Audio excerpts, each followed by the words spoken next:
One lazy afternoon, Mater and Lizzie were listening to music. Suddenly, the music stopped and a voice spoke to Mater through the radio. It was British secret agent Holly Shiftwell. "Hello, Mater," said Holly. "I'm sorry to startle you." "Is that you, Holly?" asked Mater. "How are you?" "I'm well. It's lovely to hear your voice, Mater. I'm contacting you because Finn and I need your help. We're in Paris tracking several lemons who escaped from the World Grand Prix. Will you help us?" "Sure thing," Mater declared. "You can count on me." "Thank you, Mater," she said. "You remember Sidley, don't you?" "Sidley? You mean the coolest spy jet ever?" said Mater. "He's on his way to pick you up and bring you to Paris. I'll see you soon. Signing off." The radio crackled and the music resumed as if nothing had happened. "Dadgum, did you hear that, Lizzie?" Mater asked. Yes, such pretty music," mumbled Lizzie. Mater left Lizzie's in a hurry. Suddenly, Sidley landed in the middle of Main Street. Mater's best friend Lightning McQueen drove up.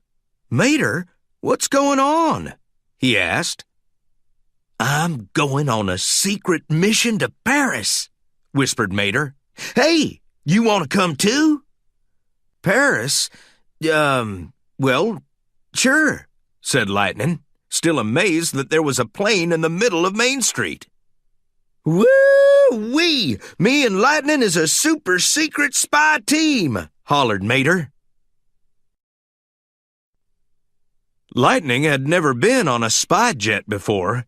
He was in awe of all the control panels and holographic displays. "Look at all these cool gadgets," he exclaimed. The onboard computer suddenly spoke. "Acknowledged. Commencing gadget activation sequence now." "Dadgum," said Mater. "You sure you've never been in a spy plane before?" The computer sprung into action and began outfitting Mater and Lightning with a magnifying gadget and communicators. "Now we're ready to take them lemons on," Mater said excitedly. In Paris, Mater and Lightning met up with Holly and Finn. "We've been tailing these lemons for a while now, but they keep giving us the slip," said Finn. "Them lemons are tricky," said Mater. "You just gotta learn how to think like them." "What would you do if you were a lemon?" asked Holly. "Well, that's easy. I'd make sure I had plenty of spare parts," said Mater. "Brilliant. You and Lightning can visit Tombay, the spare parts dealer, at the marketplace. Holly and I will head to the markets on the west side of Paris." Tombay was upset when Mater and Lightning met up with him. "I've been robbed," he exclaimed. "C'est tragique." "C'est what?" said Mater. "2 crates of valuable spare parts have been taken," said Tombay. He gave Mater a list of the stolen parts. "Them lemons was here already," said Mater. As he and Lightning left the marketplace, they discovered a trail of spare parts on the ground. "Hey, look at this! All the stolen parts are right here. Distributor caps, crankshafts, and pistons. Only the mufflers and exhaust manifolds are missing," said Mater. Mater thought for a moment. Hugos always need new mufflers and manifolds for their rusty exhaust systems. That must mean the lemons we're looking for are Hugos. Mater and Lightning followed the spare parts all the way to Paris's most famous museum, the Louvre. Mater and Lightning cruised through the museum looking for the Hugos. Near the famous painting of the Motor Lisa, Lightning spotted a puddle of oil. "A clue! Somebody's leaking oil," said Lightning. Mater's eyes widened. "Don't look at me, I never leak." Lightning laughed. Well, whoever it was sure could use an oil change. "You're right. This oil is burnt and grimy," Mater commented as he noticed tire tracks leading away from the puddle. These tread patterns match the ones on stock Hugo tires. Mater and Lightning followed the tire tracks to a nearby cafe. Mater noticed two odd-looking tourist cars. Suddenly, one of them backfired and his grill fell off. It was a disguise. "Hugos!" gasped Mater. "Their rusty exhaust systems cause them to backfire." The Hugos suddenly fled the cafe. Lightning and Mater followed them to a dance hall called the Moteur Rouge. One of the Hugos glanced back. "It's that tow truck from the World Grand Prix!" he exclaimed. The two Hugos ducked into the club and drove up onto the stage. "Come on, buddy, we can't let them get away," said Mater, following the Hugos. He then tossed Lightning some car dancer feathers. "Better put these on," he whispered. "We gotta blend in." Mater and Lightning kicked up their tires and danced their way across the stage. Mater and Lightning followed the Hugos through the back exit and into an alley. "Uh-oh," said Mater. There were not two, but 6 Hugos surrounding them.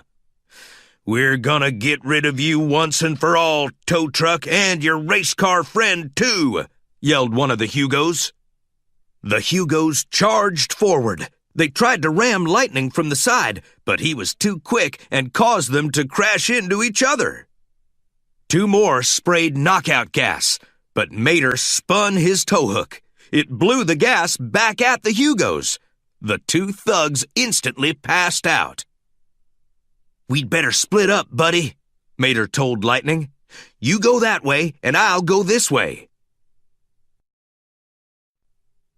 Holly was following a lead on the other side of town when she received a call from Mater.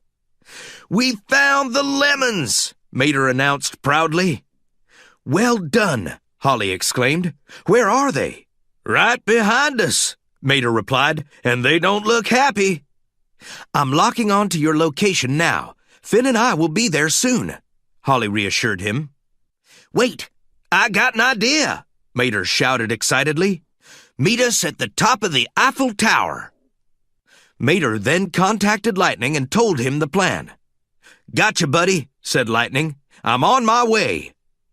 Minutes later, Lightning and Mater met up again with the Hugos on their tails. They raced toward the Eiffel Tower.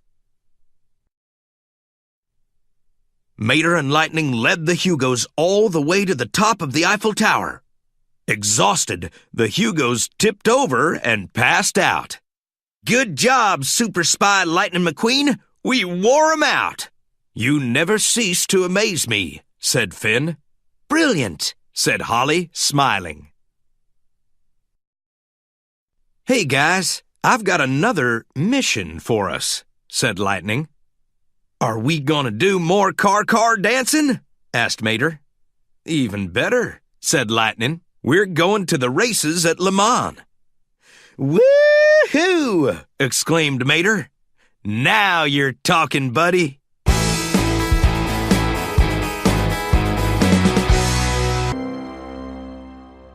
Toy Story, A Tight Squeeze.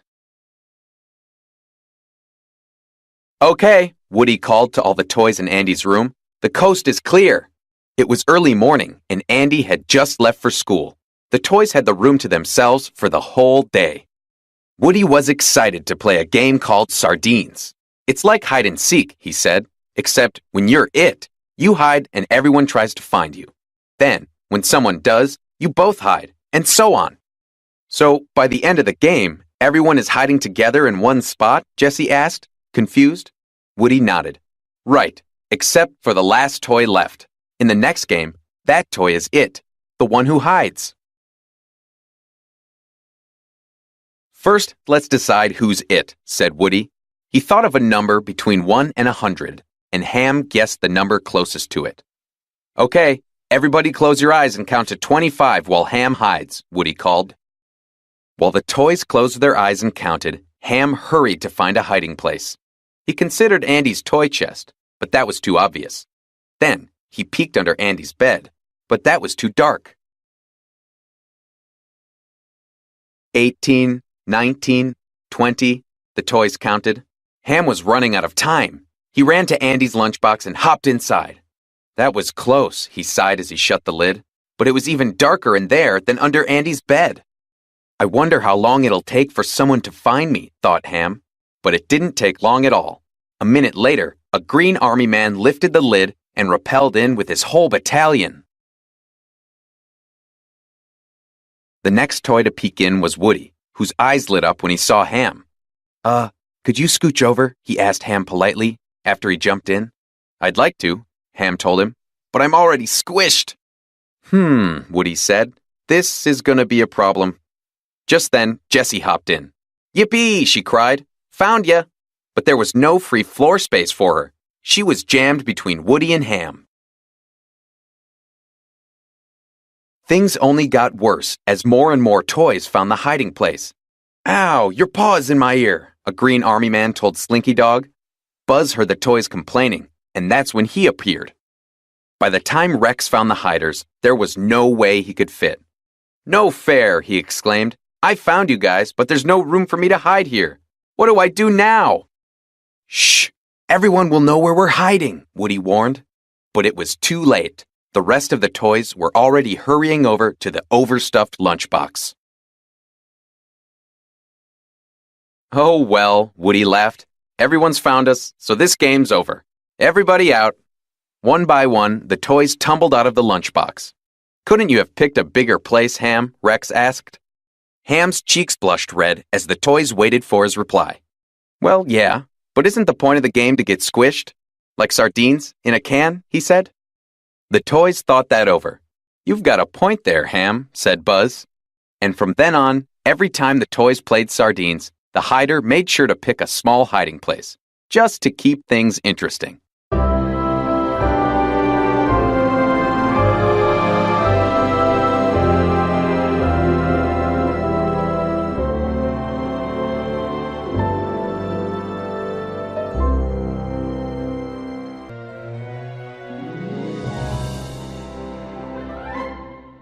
Dumbo, happy to help. Whee! Cried Timothy Mouse as he flew through the air atop Dumbo's hat. The little elephant used his giant ears to zoom straight to the very top of the circus tent. Way to go, whooped Timothy Mouse.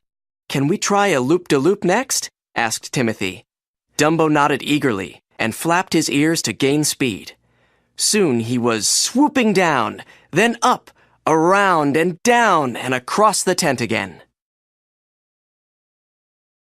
That was our best loop-de-loop yet, exclaimed Timothy. Dumbo smiled as he landed on the ground. Great rehearsal, Timothy told Dumbo, but I think we've practiced enough this morning. What do you say we take a break? As the two friends walked outside, they heard voices call Dumbo's name. They turned to see a crowd of circus performers waving. Great flying, said a clown. You're amazing, added the sword swallower. We're very big fans, called an acrobat. Don't let this stardom go to your head, pal, Timothy whispered to Dumbo just as his own fans ran up cheering for him. Ooh, it's Timothy Mouse, squealed a girl mouse. Oh, isn't he cute? Said her friend. You can have the rest of the morning off, Timothy told Dumbo with a wink as his fans dragged him away. Take a nap. We'll practice later. Dumbo nodded sleepily. That sounded like a good idea to him. The little elephant made his way toward the circus train car, where he lived with his mother and Timothy. Suddenly, he heard someone shout, "Oh no! My beautiful balloons! They're floating away!" Sure enough, a big bunch of colorful balloons was drifting into the sky. Quickly, Dumbo sprang into action. He flapped his ears and flew after the balloons. As soon as he reached them, he grabbed the balloon strings tightly with his trunk. Dumbo carried the balloons back to the balloon seller, who took them gratefully. "Thanks, Dumbo," said the man. "You're the best. You saved the day." Dumbo smiled a big smile. He was just happy he could help. Dumbo waved goodbye to the man, readier than ever for his nap. As he walked toward his train car, however, he saw a crowd gathered in front of the circus tent. Using his trunk, Dumbo politely nudged his way in to see what was going on. A little girl stood in the middle of the crowd, with tears streaming down her face. "I want my mommy," she cried. "I think the poor kid is lost," said a magician.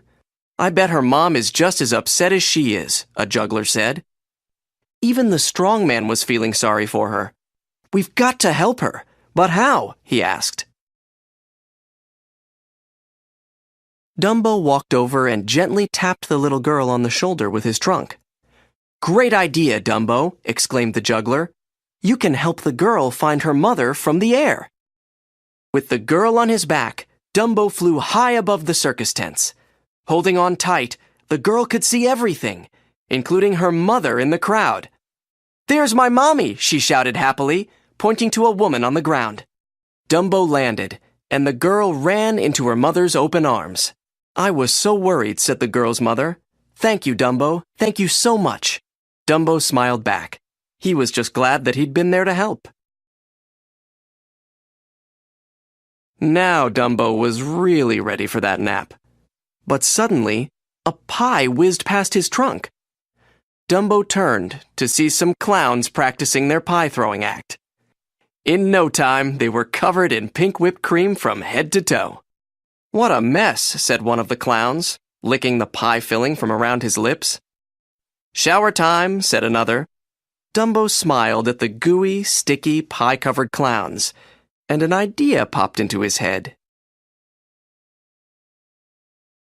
Dumbo flew over to a tank of water and filled his trunk. Then he flew back and sprayed the water all over the clowns with one big whoosh. Instantly, the pie was all washed away. "Thanks, Dumbo," called the clowns as they laughed and waved. When Dumbo finally arrived at his train car, he sighed and looked around. No balloons were loose, no children were lost, and no clowns needed rinsing off. Dumbo snuggled down into the soft hay and very quickly fell asleep. A moment later, however, Timothy walked in. "Are you still sleeping, Dumbo?" the mouse asked. "Come on, wake up, it's time to practice." But Dumbo was too tired to even lift his head. "Well, that's the last time I let you rest," exclaimed Timothy. "From now on, it's just practice, practice, practice." Dumbo smiled without opening his eyes. That sounded fine to him. Practice would be easy compared to trying to get some rest.